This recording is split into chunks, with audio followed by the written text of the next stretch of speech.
हजरत ज़ैनब रसूलुल्लाह सल्लल्लाहु अलैहि वसल्लम की सबसे बड़ी बेटी थी, जो आपकी सबसे पहली और सबसे लाडली बीवी हजरत खतीजा रज़ी अल्लाह तआला अन्हा से पैदा हुई। वो कासिम बिन मोहम्मद सल्लल्लाहु अलैहि वसल्लम के बाद पैदा हुई, यानी इनकी पैदाइश मक्का मुकरमा के अंदर रसूलुल्लाह सल्लल्लाहु अलैहि वसल्लम के ऐलान नबुव्वत से तकरीबन 10 साल पहले हुई। आपका नाम ज़ैनब रखा गया, जिसके मानी है बावकार और खूबसूरत। हजरत ज़ैनब ने अपनी इब्तदाई जिंदगी रसूलुल्लाह सल्लल्लाहु अलैहि वसल्लम और हजरत खदीजा के ज़ेर तरबियत गुजारी, जो कि इन्हें दीन की आला इक़दार और इखलाक सिखाने के अंदर मददगार साबित हुई। जब आपकी उम्र 20 साल हुई तो हजरत खदीजा के भांजे अबुल आस बिन रबी ने हजरत ज़ैनब के लिए निकाह का पैगाम रसूलुल्लाह सल्लल्लाहु अलैहि वसल्लम को भिजवाया। आप सल्लल्लाहु अलैहि वसल्लम ने फरमाया कि मैं इसकी मर्जी के बगैर जवाब नहीं दे सकता। और इसके बाद हजरत ज़ैनब के पास जाकर फरमाया कि तुम्हारे खाला के बेटे ने तुम्हारा हाथ मांगा है, क्या तुम इस बात पर राजी हो? हजरत ज़ैनब ये बात सुनकर शर्माकर अंदर चली गईं। रसूलुल्लाह सल्लल्लाहु अलैहि वसल्लम ने ये रिश्ता कबूल कर लिया और इसके बाद शुरू होती है एक लाजवाल मोहब्बत और सब्र की दास्तान, जो कि आपको रुला कर रख देगी। अबुल आस एक इंतहाई शरीफ, ईमानदार और कारोबारी इंसान थे। हजरत ज़ैनब से इनके 2 बच्चे अली और बेटी अमामा पैदा हुई और इस वक्त इनकी जिंदगी बहुत ही खुशियों से भरी हुई थी।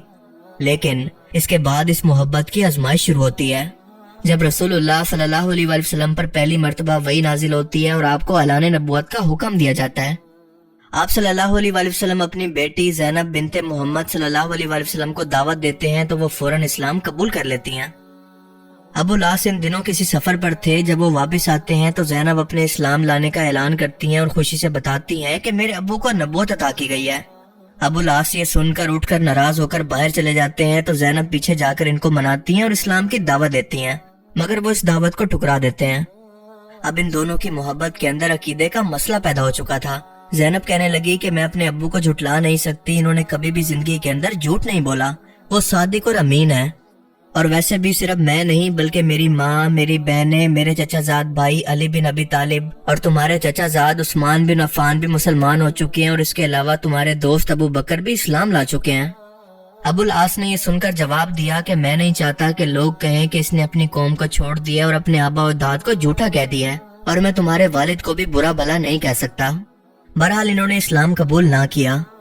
वक्त गुजरता गया, यहाँ तक कि इसके बाद रसूलुल्लाह सल्लल्लाहु अलैहि वसल्लम को नबूवत के 13वें साल जब मक्का से मदीना अपने साथियों के साथ हिजरत का हुक्म दिया जाता है, हजरत ज़ैनब रसूलुल्लाह सल्लल्लाहु अलैहि वसल्लम के पास आकर पूछती हैं कि क्या मैं अपने शोहर और बच्चों के साथ मक्का में रुक सकती हूँ? आप सल्लल्लाहु अलैहि वसल्लम इनको इजाजत दे देते हैं कि ठीक है, तुम मक्का में ही अपने बच्चों और अपने शोहर के साथ रुक सकती हो। और इसके सिर्फ 1 साल के बाद यानी 2 हिजरी के अंदर कुफ्र और इस्लाम के दरमियान पहली जंग यानी जंग बदर का वक्त आता है। इस जंग के अंदर अबुल आस कुरैश मक्का के साथ अपने ससुर के खिलाफ लड़ने के लिए शामिल होते हैं। आप इस दौरान हजरत ज़ैनब के सब्र और बर्दाश्त का अंदाजा लगाएं कि एक तरफ बच्चों के यतीम होने का खौफ तो दूसरी तरफ अपने बाप को खो देने का खौफ। मगर अल्लाह की करनी ऐसी हुई कि जंग बदर के अंदर कुरैश मक्का की शिकस्त के बाद जिन लोगों को कैदी बना दिया गया, इन लोगों के अंदर अबुल आस भी शामिल थे। कैदियों को फिदिया देकर या फिर पढ़े लिखे शख्स का 10 मुसलमानों को पढ़ाने पर आजादी दी जा रही थी। और हजरत ज़ैनब को जब ये खबर हुई तो इनके पास फिदिया देने के लिए कोई कीमती चीज मौजूद नहीं थी, सिवाय एक चीज के इनकी वालदा हजरत खतीजा का दिया हुआ एक कीमती हार, एक नेकलेस। इन्होंने फौरन वो उतार कर अबुल आस के भाई को रवाना किया कि मेरे शोहर का फदिया देकर इनको छुड़वा कर वापस ले आओ। जब कैदियों का फदिया देकर इनको छोड़ा जा रहा था तो इसी दौरान एक हार पर रसूलुल्लाह सल्लल्लाहु अलैहि वसल्लम की नजर पड़ी और आप फौरन इसको पहचान कर ज़ारो कतार रोने लगे। आपने फरमाया कि ये हार मेरी बीवी खतीजा का है, और फिर खड़े होकर फरमाया कि मुसलमानों, ये शख्स बुरा दामाद नहीं है, क्या तुम मुझे इस बात की इजाजत देते हो कि ये हार इसको वापस करके बिना फदिये के आजाद कर दूं? सबने जवाब दिया कि हाँ अल्लाह के रसूल, हम सबको इस पर कोई इतराज नहीं। आप सल्लल्लाहु अलैहि वसल्लम ने यह हार अबुल आस को पकड़ाया और फरमाया कि खतीजा का यह हार ज़ैनब को वापस कर देना, और क्या मैं तन्हाई में तुमसे कुछ बात कर सकता हूँ? तन्हाई में जाकर फरमाया कि अबुल आस, अल्लाह ने मुझे काफिर शोहर और मुसलमान बीवी के दरमियान जुदाई करवाने का हुक्म दिया है, इसलिए मेरी बेटी को मेरे हवाले कर दो। अबुल आस ने ये सुनकर जवाब दिया कि ठीक है, जैसा आप कहें। जब ये मक्का पहुंचे तो हजरत ज़ैनब अपने शोहर के इस्तकबाल के लिए मक्का के दाखिली दरवाजे पर खड़ी थी। अबुल आस पर नजर पड़ी तो सबसे पहले इनको देखते ही इन्होंने ज़ैनब से कहा कि आप जा रही हो। ज़ैनब ने पूछा कि क्यों, कहाँ? अबुल आस ने कहा कि मेरी और तुम्हारी जुदाई के लिए अपने बाप के पास वापस चली जाओ। हजरत ज़ैनब ने कहा कि आप मेरे साथ नहीं चलोगे? क्या इस्लाम कबूल नहीं करोगे? ابو العاص نے جواب دیا کہ نہیں۔ لہٰذا حضرت زینب اپنے بچوں کو لے کر مدینہ روانہ ہوتی ہیں، لیکن راستے کے اندر جب کفار مکہ کو اس کی خبر ہوتی ہے تو ان کی سواری پر ان کو نیزے سے حملہ کر کے ایک پتھر پر گرا کر ان کو زخمی کر دیا جاتا ہے، اور اس کے بعد یہ واپس آ جاتی ہیں۔ لیکن کچھ دن کے بعد دوبارہ حضرت زید بن حارثہ اور باقی صحابہ کرام نے انہیں رسول اللہ صلی اللہ علیہ وسلم کے پاس حفاظت سے پہنچا دیا۔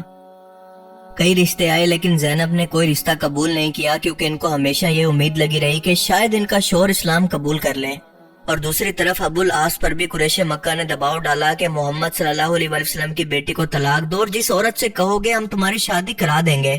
تو ابو العاص جو کہ اس وقت تک مسلمان بھی نہیں ہوئے تھے، انہوں نے ہمیشہ جواب دیا کہ نہیں، کوئی عورت زینب کے برابر نہیں ہو سکتی۔ 6 سال کے بعد ابو العاص ایک قافلے کے ساتھ مکہ سے شام سفر کر رہے تھے، تو راستے کے اندر رسول اللہ صلی اللہ علیہ وسلم کے صحابہ کی ایک جماعت نے ان کو گرفتار کر لیا اور اپنے ساتھ مدینہ لے آئے۔ ابو العاص نے مدینہ جاتے ہوئے زینب اور ان کے گھر کے بارے میں پوچھا تو فجر کی اذان کے وقت ان کے دروازے پر پہنچے۔ زینب نے نظر پڑتے ہی پہلا سوال کیا کہ کیا آپ نے اسلام قبول کر لیا؟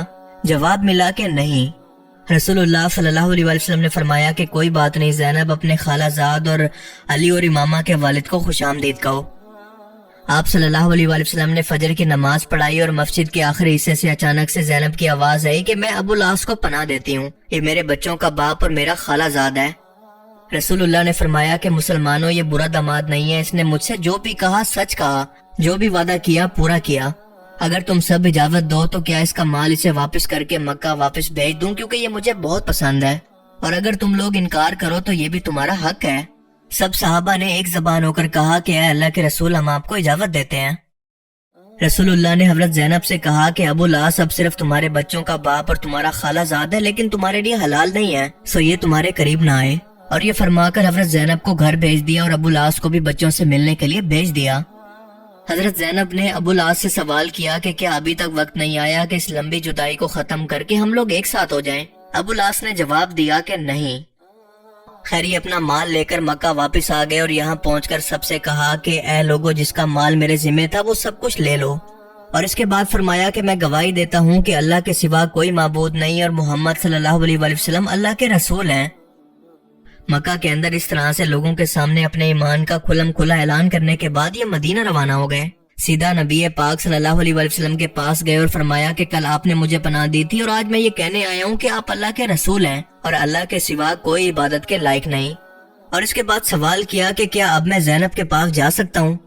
آپ صلی اللہ علیہ وسلم یہ سن کر مسکرائے اور ابو العاص کا ہاتھ پکڑ کر فرمایا کہ چلو میرے ساتھ۔ زینب کے دروازے پر پہنچی اور فرمایا کہ زینب، تمہارا خالہ زاد آیا تم سے رجوع کی اجازت چاہتا ہے۔ زینب یہ سن کر شرما کر مسکرانے لگی۔ دونوں نے ایک لمبی جدائی کے بعد صرف 1 سال ساتھ گزارا اور اس کے بعد حضرت زینب اس دنیا سے رخصت ہو گئیں۔ ان کی وفات کے وقت ابو العاص اتنا دکھی تھے کہ ان کی میت پر جا کر رسول اللہ صلی اللہ علیہ وسلم کو رو رو کر کہنے لگے کہ اے اللہ کے رسول، میں زینب کے بغیر زندہ نہیں رہ سکتا۔